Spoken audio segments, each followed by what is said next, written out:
If the 2025 NFL season taught us anything, it's that these playoffs are going to be laughably unpredictable. But what I do know is I can't wait, man. These playoffs are going to be a breath of fresh air. It is an out with the old, in with the new type of season. So many of the familiar faces are either not here or not as powerful as they've been in years past. And this year brings such a big opportunity for a bunch of new look teams and a bunch of young quarterbacks looking at the opportunity to make themselves one of the faces of the NFL. Now, like I said, I think these playoffs make for the most unpredictable NFL bracket I can remember, which certainly sets someone like myself making a video like this up to either look like a genius in a couple of weeks or a complete moron. I'm going to do my best to break down each matchup and follow along with who I think has the best chance to advance all the way to Super Bowl 60. So without further ado, please do take a second to hit that like button. It really does help me out. And let's go ahead and get started. So for the first round, we will go in order of when these games are happening, which means we begin in Charlotte, North Carolina, of all places, where I will be repping the Panthers. Keep pounding, baby. What's up, Pounders? Wouldn't miss this one for the world, but I got to break this one down objectively. Obviously, the Rams are 10.5-point favorites in this game, and for good reason. Going to be hard to find people picking the Panthers to win this game. However, the Panthers do have a chance.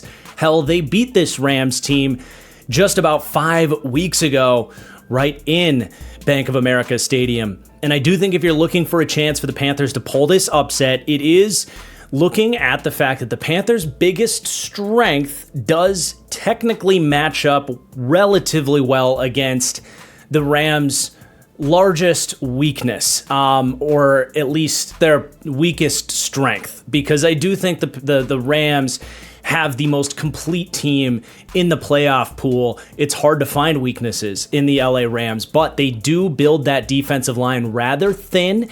And if you are a team like Carolina, whose biggest strength is the beef on the offensive line and their running backs and their overall run game in general, that is how you're going to beat the Rams, I think, is controlling the ball with your run game, asserting your dominance in your own stadium, and by the way, in a game that might have a little bit of rain. Not a lot of rain, but potentially some drizzle. And I think if you're the Panthers, just bringing in some of the elements and some of that chaotic randomness is something that could probably only help the Panthers, or at least if you're looking at this being this massive spectrum in terms of the Rams being favored, the chaos with missed field goals or shanked punts or a bobbled snap, if that chaotic randomness can hurt the Rams more than it hurts you, it can bridge things back together. So that's going to be your formula here, and then hopefully keep this game close, in which case Bryce Young has been very clutch for all of his weaknesses this year. He has been awesome in game-winning situations. So that's your path for the Rams to win this game, and like I said,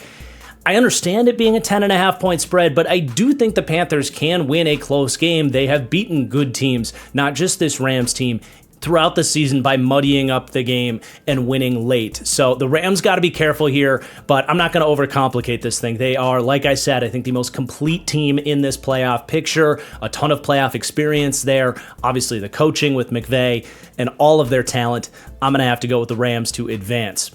And then next up, we have the Bears hosting the Green Bay Packers. I am so freaking excited that we get this matchup for a third time. And if 8 quarters, actually 9 quarters or 8.5 as the second game went to overtime, but if a bunch of film on these two teams playing each other this season told us anything, it's that this game is very likely going to be tight and likely going to come down to the very last possession and maybe even who has the ball last. Both of these games in regulation literally came down to the Bears inside the red zone on a 4th down with a chance to tie the game. Like, that's how closely these two teams have competed against each other. Obviously, one time the Packers had Micah Parsons. The other time they didn't have Micah Parsons, and Malik Willis was the quarterback for most of the game. So there are some differing factors going on in this one. But as we've seen, it hasn't really mattered who has been in there and who's been out. They've played tight regardless, and the rivalry factor, I think, absolutely plays a part in this. I think the Packers have shown Given that they've been a questionable run defense at points in this season, in this matchup, they have been able to show up and largely stop the run outside of really the second half of that first matchup. I think that proves noteworthy here. I do think the Bears, with Kyle Monungai, DeAndre Swift, and that offensive line should be able to get theirs, and maybe they can just completely assert their dominance and run Green Bay back up Highway 94 where they came from. Only time will tell on that front, but I will say, breaking down both sides of the ball here, I do trust the Packers overall as an offense more than the Bears. Not that the Bears' offense is anything to scoff at, though. It's just there's no denying they've had some streakiness in their passing game that largely Jordan Love and this Packers offense has been very efficient as a passing offense. And frankly, I think both these defenses kind of stink as we head into the playoffs. Not a lot of D-line talent, not a ton of secondary talent, frankly, though the Bears secondary has certainly been more opportunistic than the Packers, who would definitely benefit from actually catching an interception when the opportunity to do so presents itself, something they have struggled at an immensely frustrating rate this season. Obviously, though, you're talking about a very tight-knit matchup, as I've described. This, to me, is ultimately going to come down to, number one, which quarterback plays better and avoids mistakes. And I think you can almost split that up. I know Jordan Love will get his and find his throws, but will he avoid those boneheaded interceptions that can show up once a month with Jordan Love? And in the case of Caleb Williams, can he play better and play more consistently and find some of those opportune windows against a zone-heavy defense? The quarterback play will obviously be important. I think who can manage the clock and probably get the ball last in this game is going to be super important.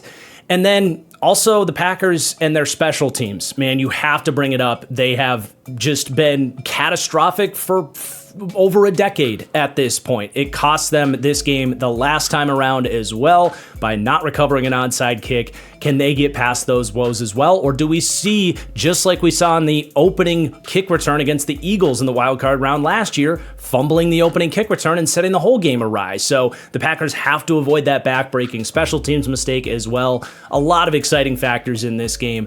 It's a 1.5 point spread for a reason, and a very challenging game to know how it's going to finish. I am in this one going to side with the slight edge in the Packers offense. Trust that at least in this game, they can avoid another back-breaking special teams mistake in advance, but certainly not an easy pick to make.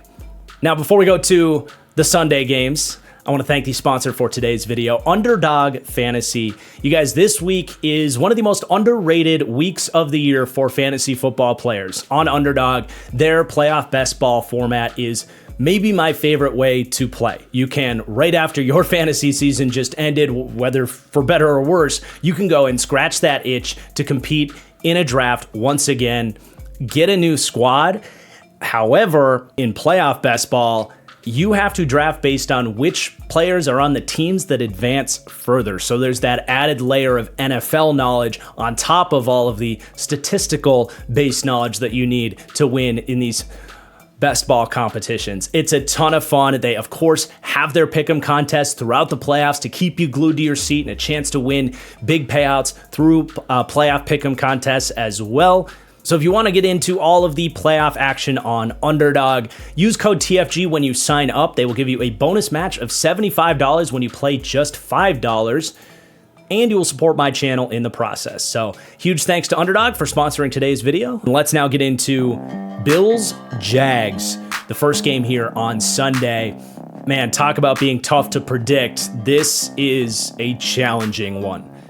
The Jaguars, who have been on a late season surge for the ages here, man. I mean, they have gone from exciting upstart team that really caught my attention earlier in the season to very inconsistent and frustrating in the middle of the season to really clicking into form and showing that, I mean, like I said, the Rams were the most complete team, the most, the most foolproof with the least amount of weaknesses.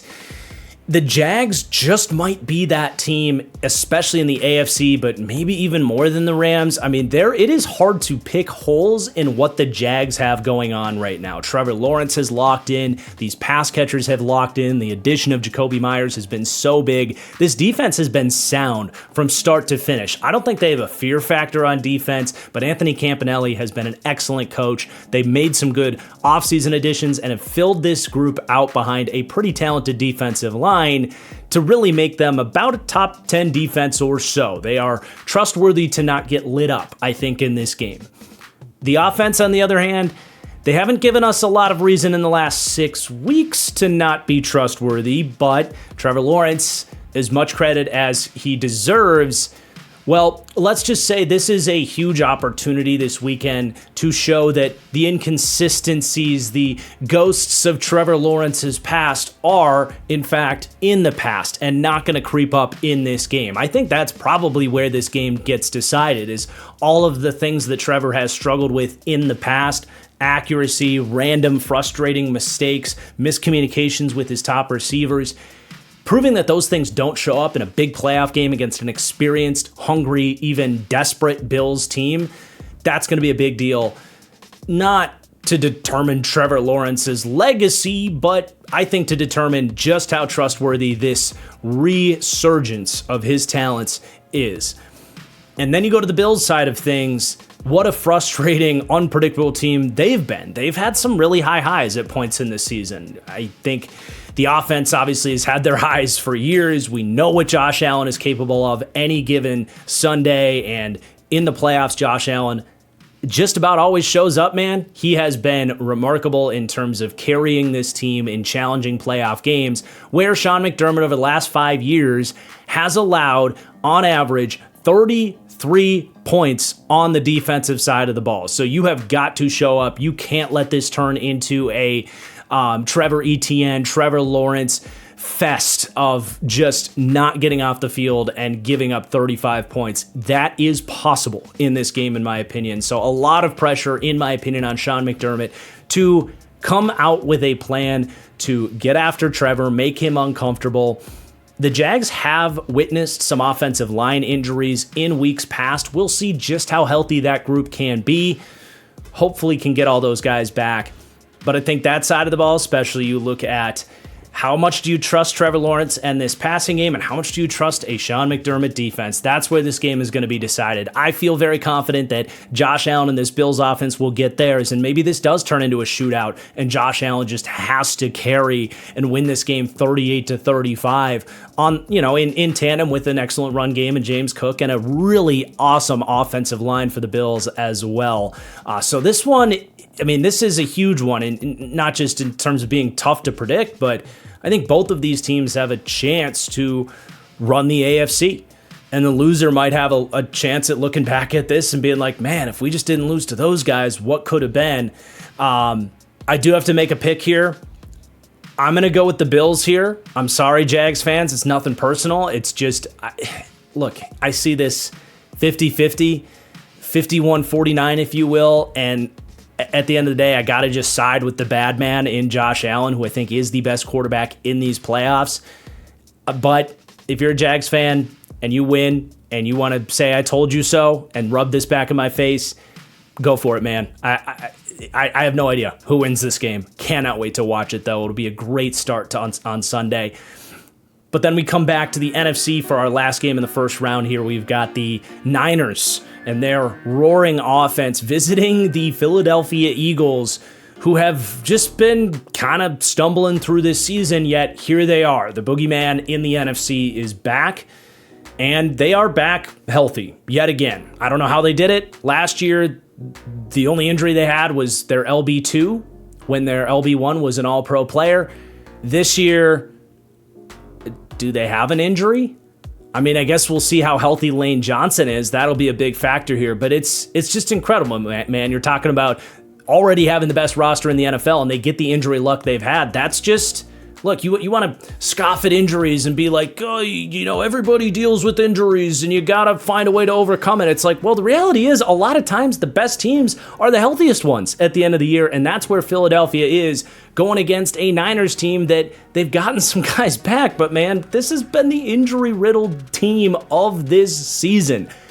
I ultimately think it's going to be too much for the Niners to overcome, man. I look at the trench play in this game, and the Niners are at a colossal disadvantage. And Trent Williams is hobbling into the playoffs as well with a hamstring injury. That scares me.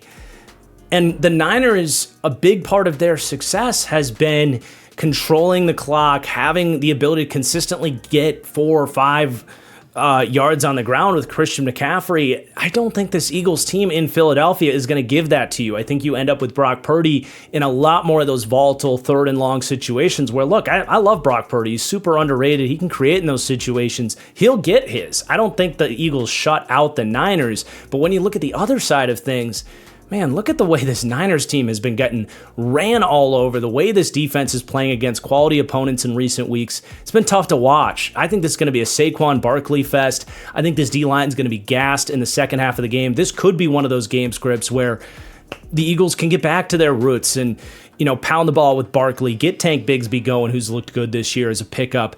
Howie Roseman does it again. And be one of these games where Jalen Hurts only has to throw the ball 15 times, and when he does, he's sitting in a clean pocket against one of the worst pass rushes in the NFL and just letting A.J. Brown and Devontae Smith do their work on the perimeter. I think this is a horrible matchup for the Niners. I'm going Eagles all the way in this matchup. Maybe I'm wrong, but I think this is the most lopsided game of this first weekend here. I could see this being maybe something like 31-21. Maybe the final score doesn't look that crazy because I think that the Niners can kind of try to keep up a little bit with their offense. But yeah, I'm going Eagles big here. All right, then we finish up in the AFC, the final 2 games here. The night game on Sunday, we have the Chargers as the 7 seed visiting the 2 seed New England Patriots. Very fascinating game. 2 quarterbacks that are playing just about as good as anybody in the NFL this year. Obviously, Drake May heavily in the MVP conversation. Justin Herbert, I think, would have been if his tackles were not hurt this season. I view this from a quarterback perspective, a very fun, very even matchup.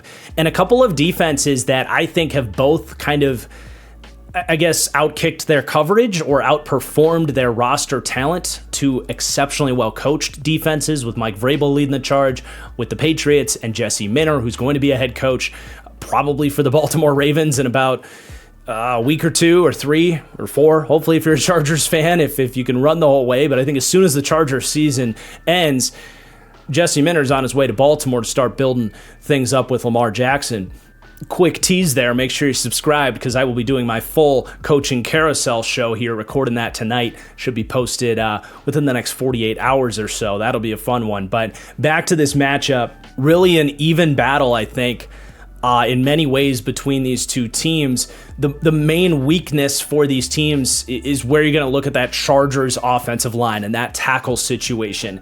Yet, when I look at the Patriots edge group, is that a unit that can really dominate and take advantage of that tackle deficiency that the Chargers have? Just as, some of these games the Chargers have gone up, especially against like the Texans recently, you can see just how much that hurts you. Look, I don't know that Harold Landry, who has really trailed off in the second half of the year, by the way, after a hot start, K'Lavon Chaisson, I don't know if that's the unit that's going to really make Justin Herbert overly uncomfortable here. Their best pass rusher in New England making their return here in Milton Williams, who's missed. I think he got in there maybe for a little bit week 18, but he has largely missed a lot of time for injury and dealing with some off-the-field news there. I think with the Patriots, you do have a lot of distractions here as well with all of the dig stuff with Milton Williams. A very inexperienced team as well. Now, Mike Vrabel's an experienced coach, but it's a very young team coming together for the first time. I'm a little worried for the Patriots in this game. I'm not overly convicted in this pick, but I actually like the Chargers here. I think as long as Justin Herbert has had even an average, like a below average amount of time to throw, just get pressured on 45 to 50% of your dropbacks as opposed to 70%, like we've seen some historic pressure rates. I think that can happen in this one. Like I said, that Patriots edge group is unspectacular, in my opinion. So I think you look at the Chargers with those weapons, with Herbert playing like this, and a Jesse Minter defense that I think can maybe get a play or two to confuse Drake May with rotating coverages, a blitz, something like that against the young quarterback in a big spot to show up in this one. So I'm going to go with the 7-seed Chargers here. Not super confident in that one. Should be a great game. Then we have the final game here, the Texans visiting the Pittsburgh Steelers, who creep into the playoffs on a missed field goal. Really happy that Aaron Rodgers gets at least one more playoff game here. Could this be the last game of Aaron Rodgers' career? Very much potentially, and going against this pass rush might lead to a little bias or jading of that decision to retire because, man, this Texans defense is diabolical, man. I don't remember the last edge rush duo that was at this level. Maybe going back to like Von Miller and DeMarcus Ware back with that Broncos defense with Peyton Manning, but man, I think it's hard. It's close. That's probably the last one we're talking about there. Ironically, you're going against the other probably best edge duo in the league with TJ Watt and Alex Highsmith on that Steelers defense, who will be facing a Texans offensive line that has made major improvements throughout the season has gone on to go from dead worst offensive line in the league to like maybe 26th. But that's going to be tough for CJ Stroud to go against this D-line as well, though as a defense overall, the Steelers are nowhere near the Texans. Just the second and third level of that Steelers defense seems discombobulated right now. Busted coverages, they're slow, they're old, they don't feel particularly well coached on the back end there. And we have seen this Texans offense actually kind of overcome some of the offensive play calling questions that they maybe had in the first third of the season and actually be able to scheme up some cool stuff and get some of these receivers vertical. Jalen Noel, Jaden Higgins, Nico Collins, whoever it might be. That's where I worry in this game, is that it is a low scoring game, but that the Steelers are the team that maybe does allow a big explosive play or two. And I also think CJ Stroud compared to Aaron Rodgers in what I do expect to be a very low scoring game. The over-under is 39.5. CJ Stroud, I think if this is a 13-10 game in the fourth quarter, I think Stroud can get out of a sack, roll out, find Nico Collins. Stroud, despite facing some criticism over the last couple of years, go back and watch that Chiefs playoff game last year, man. I think CJ Stroud can show up and play excellent in a playoff game. And not to say Aaron Rodgers can't do that. It's just he's very physically limited at this stage. And facing this Texans defense, it's going to be tough. So I'm going to take the Texans to win primarily on the heels of their defense and just getting enough from CJ Stroud. Probably something like, 20-17, 17-13, something like that. I don't think this one's going to come easy for the Texans, but I am going to pick them to win. So there's your first round. A reminder to the people out there, I've been doing this for a while, and I always get comments of, you did the bracket wrong. You put the wrong matchups in the second round. No, the NFL reseeds. The highest seed plays the lowest seed after all is said and done in the first round. So for the first matchup here, just kind of going left to right, we will start in the top left of my bracket with the Packers now visiting the Seattle Seahawks. Now, obviously, with the Packers kind of walking ass backward into the playoffs, visiting the number one seed Seahawks here, you're going to be talking about Seattle as probably about a touchdown favorite in this game. But I do think for the Packers' perspective, you'd much rather go play the Seahawks from a matchup perspective than the Eagles. I think the Packers are most afraid of their D-line getting exposed against a really dominant offensive line. And in the Seahawks case, that's not the case.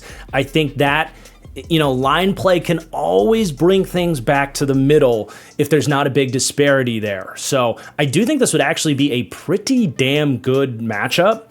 especially when you look at that Seahawks defense going against the Packers offense. And that would be where this game is decided. Do the Seahawks swarm the Packers offense with that hive mind mentality? Is this a defense with the confusion that they do show and the way that they can ball hawk over the middle of the field? Do you get a mistake or two out of Jordan Love, who can be an aggressive quarterback to try to press his luck in some of those tight window throws over the middle of the field? Or with a combination of receivers playing really well this year, an offensive line that has had their issues this year, but I do still largely trust from a pass protection standpoint, an experienced quarterback in Jordan Love that can make some really prolific reads and throws against difficult defenses. Does that side of things show up? And then on the other side of things, there's not a whole lot to write home about with the Packers defense, but Jeff Hafley, their coach, and can he force some mistakes out of Sam Darnold in this game, who I think anybody would be kidding themselves if you say you trust Sam Darnold outright. He's playing great this year. I think he can be a reason the Seahawks win the Super Bowl this year, but I also think he can be a core reason why they get bounced in the first round. He is probably the most volatile of quarterbacks in the playoffs here, so that's going to be big, is what version of Sam Darnold shows up, and can the Packers defense even do enough to make him uncomfortable? So I do think this would be a fun one. I am going to pick the Seahawks here. I think that defense would kind of win the day here, even if Darnold does make some mistakes. I think the Seahawks defense can do enough to outmatch the Packers offense and maybe win this one in more of a scrappy, maybe uglier game. Maybe you do see a turnover or two on both sides of the ball here, but perhaps Jackson Smith and Jigba paired with Sam Darnold there do get theirs against a very shaky group of Packers corners, and Jordan Love just can't do enough at the end of this one. So something like 23-20. I'm going to go Seahawks. Then we have the other NFC game here, the Rams visiting the Philadelphia Eagles. This is like Packers-Bears for me, a rematch like for the ages between two teams that I think are like destined for each other in some ways. These guys have really had some fun battles, and this has been building up towards being a bit of a rivalry here. You go back, I think, 3 games ago, the Eagles just boat raced the Rams and just ran all over them. They met in the playoffs, and the Rams were really the team that gave the Eagles the biggest run for their money in that Super Bowl run last year.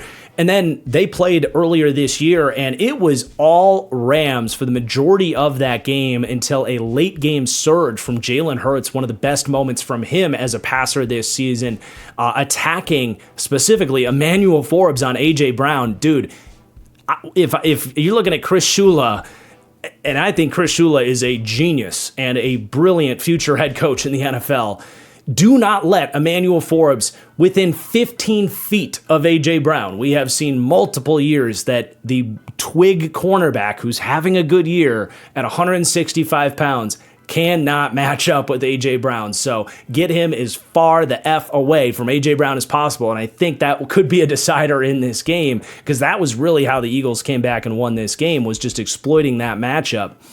But beyond that, look, the Rams were able to really do what they wanted against this Vic Fangio defense. And I think if you're going to beat this Eagles offensive line and make Jalen Hurts uncomfortable, it's by outthinking and out-athleting this offensive line. It's not lining up one-on-one and trying to get traditional pass rush wins. It's doing what the Rams do with stunts and twists and blitzes and games and athletes up front. And the Eagles, I think, have at times really struggled with the way that the Rams get after the quarterback. So I do think the Rams have constructed their team in a way to beat the Eagles in many ways. And if they just don't have 2 field goals blocked against the Eagles, if they just have 1 field goal block against the Eagles, they do win that game in Philadelphia, many months ago at this point. But I am ultimately going to pick the Rams here. I trust Matthew Stafford over Jalen Hurts. A part of me just thinks it's time for the Rams to get theirs in this matchup, where both these games have come down to the wire twice now. I think it is time that the Rams, with their experience, with a quarterback that I trust in Stafford, is able to pull this one out in the end. But, man, I will say this for you Eagles fans. I think the Rams are the only team in these playoffs that I would pick against the Eagles right now. That's it. If you can win this game, I think my bracket changes where I would have the Eagles going all the way and winning the Super Bowl. But this is not the team you wanted to face. I think they ultimately regret not trying to win Week 18 because I think that lacked the foresight to say we have a much better chance against the Packers in the first round, force the Rams to go to Seattle, and then you get to host, whether it's the Bears or the Niners or whoever else it might be. Maybe I'm overthinking this one. But from breaking down this matchup, that's the route I'm going to go. So we have the Seahawks and Rams, another team, another rivalry and a rematch of destiny, I think, that we will break down there. But let's do the divisional round for the AFC next. So some interesting games here. The Chargers visiting the Denver Broncos, a divisional rematch here as well. Hell, these two teams just played in a game that I think I forgot about until just now. I don't think you really look at that game at all. Obviously, the Chargers were resting for the playoffs in that game. And then, man, you got to go all the way back to week 2 from the other time these two teams played in what was a great game, 23-20 Chargers in that one. Obviously, the Chargers had Joe Alt in that game and better pass protection. In this one, facing this Broncos pass rush, this is the type of defensive line that would terrify me, eating against these tackle duos, making Justin Herbert uncomfortable. Nick Bonito screaming off the edge, the relentlessness of Jonathan Cooper, and even the interior pressure they're able to get, and the blitzes they're able to throw at an offensive line that hasn't just struggled one-on-one, but they've struggled, I think, internally at times, recognizing and communicating and picking up blitzes and stuff. So this is the matchup that you don't want, I think, if you're the Chargers. I mean, it's a bummer for them that they have to face at some point probably either the Broncos or the Texans, because those are kind of the nightmare matchups in terms of some of the best pass rushes in the entire NFL that you don't want to face. I think if you could get the Bills, or like I said with the Patriots in the first round, some of these other teams that don't, can't just end the game up front like that, I would like the Chargers, but I don't in this matchup. I think the Broncos defense is able to send this one home. And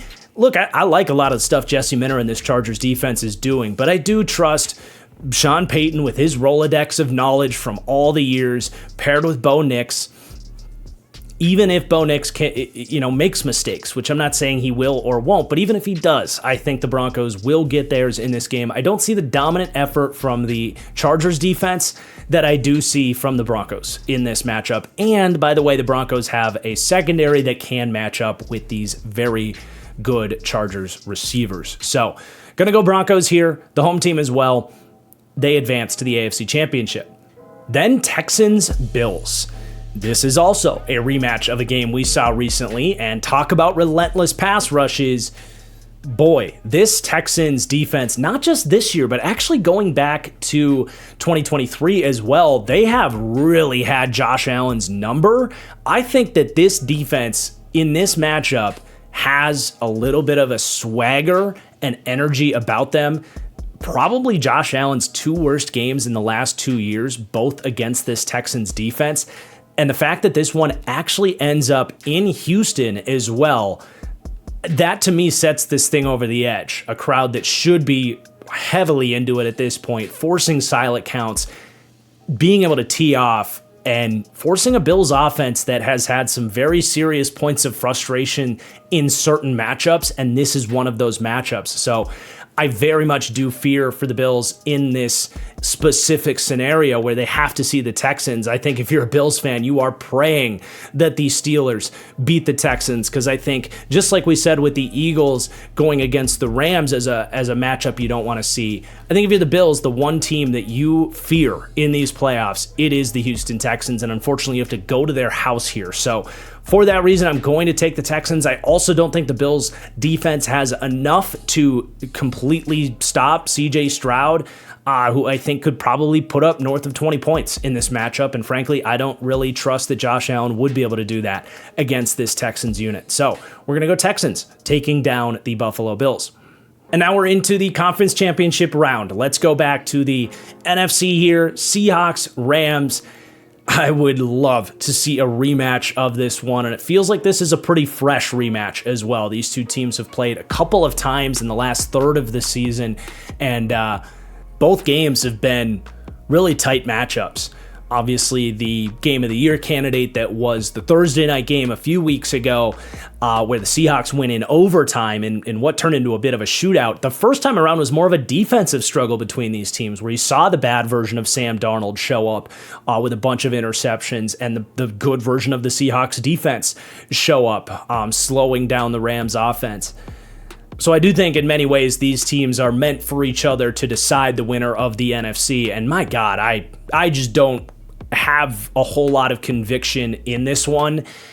It just, to me, really would come down to Sam Darnold against a team that in many ways has been his boogeyman, even in the one that he was able to put up some points on this Rams defense, a lot of points. They win 38 in overtime. Even in that game, it took a pretty big comeback effort, right? And it was a comeback because Sam Darnold had thrown a couple of head scratchers to the defense there. He has thrown 6 of his 14 interceptions this season against these Rams. So I think the ball security from Sam Darnold would be paramount in this game. And him having to have a good game is paramount. So I think what we've seen in 9 quarters of football is that this Rams defense can make Sam Darnold uncomfortable and probably force a mistake or two. And I think this Rams offense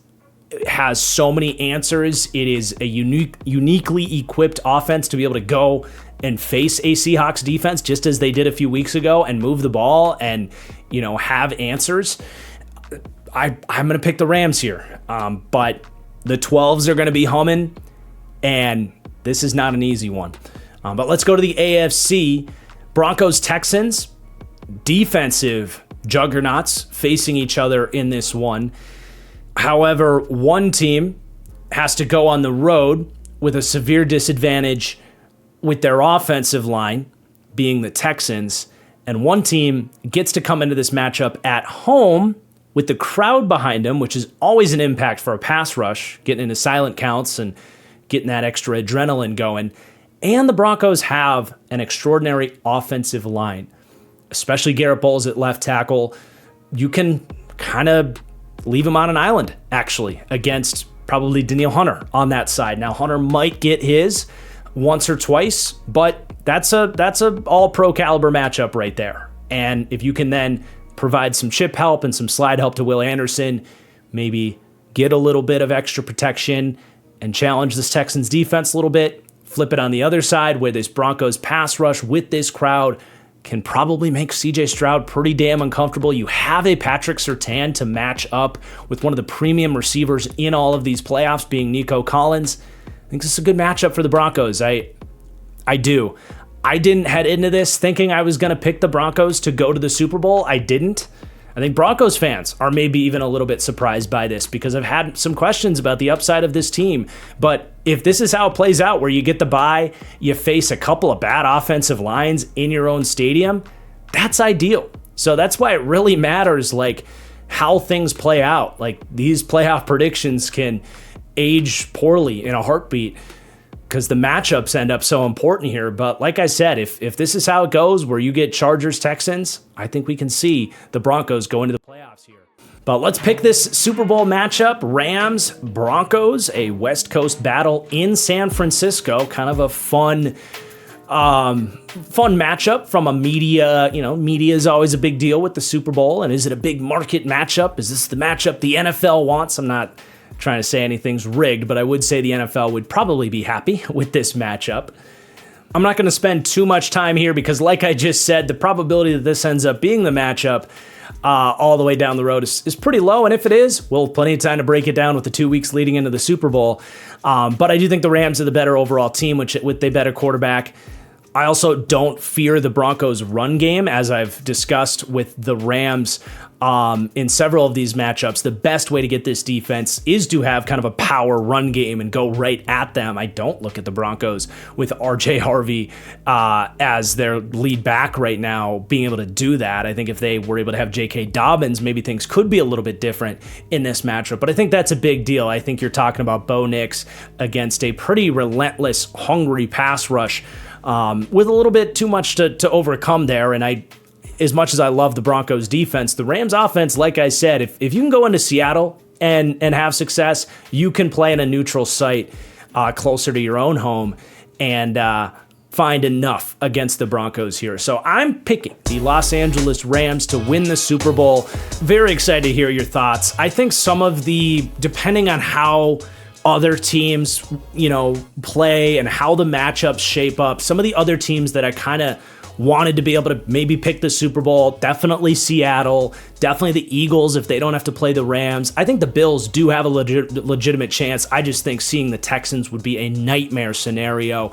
Obviously, the Texans, I picked them to go to the AFC Championship. They could absolutely still beat Denver, even if I picked them to lose that one. And then the deep sleeper there is Jacksonville, man. If they kind of come out and prove right away that this thing is legit, they are kind of the sleeper agent devil on everybody's shoulder that could really surprise these playoffs. Really excited to see this all break down, and I hope you guys enjoyed my breakdown of the playoffs here today.